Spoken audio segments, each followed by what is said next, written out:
ونادى نوح ابنه وكان في معزل يا بني اركب معنا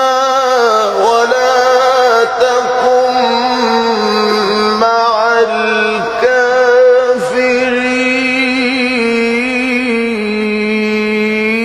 الكافرين. ومن أعرض عن ذكري فإن له معيشة ضنكا ونحشره يوم القيامة أعمى قال رب لم حشرتني أعمى وقد كنت بصيرا قال كذلك أتتك آياتنا فنسيتها وكذلك اليوم تنسى وكذلك نجزي من أسرف ولم يؤمن بآيات ربه ولعذاب الآخرة أشد وأبقى أفلم يهد لهم كم أهلكنا قبلهم من القرون يمشون في مساكنهم إن في ذلك لآيات لأولي النهى ولولا كلمة سبقت من ربك لكان لزاما وأجل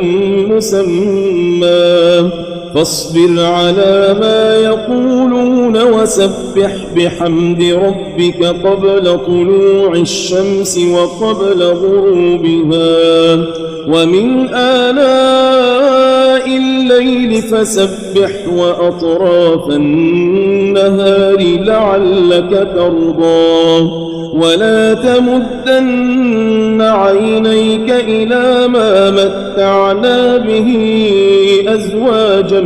منهم زهرة الحياة الدنيا لنفتنهم فيه ورزق ربك خير وأبقى وأمر أهلك بالصلاة واصطبر عليها لا نسألك رزقا نحن نرزقك والعاقبة للتقوى وقالوا لولا يأتينا بآية من ربه أولم تأتهم بينة ما في الصحف الأولى ولو أنا أهلكناهم بعذاب من قبله لقالوا ربنا لولا أرسلت إلينا رسولا فنتبع آياتك من قبل أن نذل ونخزى